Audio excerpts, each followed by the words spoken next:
Le Libanais ne doit plus être député ou maire en Côte d'Ivoire. Ce message, je le reçois depuis le début de la semaine. Mais évidemment, un Libanais ne peut pas être maire et député en Côte d'Ivoire. Mais un Libanais naturalisé ivoirien peut être député et maire en Côte d'Ivoire. Il faut que tout le monde sache cela.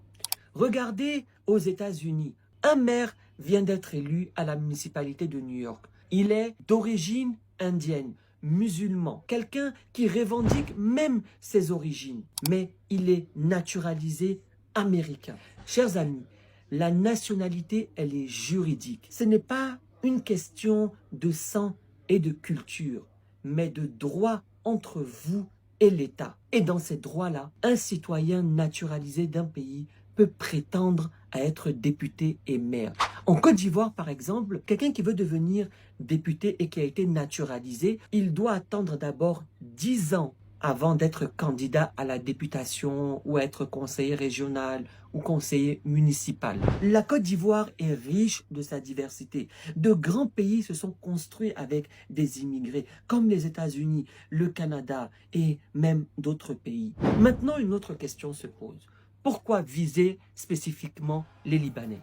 Les Libanais représentent une grande communauté en Côte d'Ivoire. Pour certains, ça va faire bientôt 100 ans qu'ils sont là. Dans mon cas de figure, mon grand-père est arrivé dans les années 1930. Ça veut dire que dans quelques années, l'histoire de ma famille ici atteindra près de 100 ans.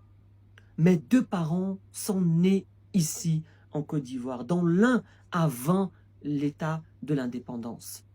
Et aujourd'hui, certains se cachent derrière des pseudo-avatars pour dire et afficher ma photo pour dire je n'ai pas le droit d'être député ou maire. Mais heureusement que ce sont des gens peu éduqués, minoritaires et qui ne représentent pas la Côte d'Ivoire. Les Libanais représentent un groupe extrêmement important en Côte d'Ivoire.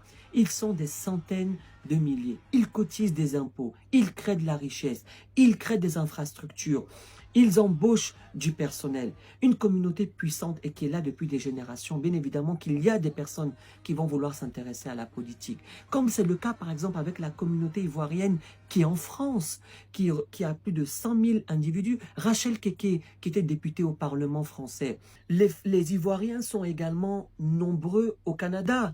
Et parce qu'ils sont nombreux et parce qu'ils sont dans la communauté civile, et il y en a qui ont la nationalité, Kassoum Doumbia, par exemple, il est maire au Canada. S'il y aurait eu une communauté ivoirienne importante au Liban et depuis des générations, mais bien évidemment qu'il y aurait eu des Ivoiriens qui peuvent être députés. Au Liban, par exemple, il y a des étrangers naturalisés libanais qui sont députés, notamment dans la communauté arménienne, dans la communauté syrienne. Donc, les étrangers qui sont là depuis des générations, qui ont acquis la nationalité ivoirienne, ils sont soumis aux mêmes devoirs que des Ivoiriens d'ascendance, comme vous voulez les appeler. Ça veut dire qu'on va prélever leurs impôts. Ça veut dire qu'ils sont soumis aux mêmes conditions de la loi. Alors, ils ont également les mêmes droits. Ce sont des citoyens ivoiriens. Ils ont la même carte d'identité. Ils peuvent voter. Pour ceux qui sont là et qui vivent ici, ce sont des Ivoiriens. Que cesse ce discours raciste et xénophobe qui n'a pas lieu d'être sur le débat public et qui est un débat dépassé.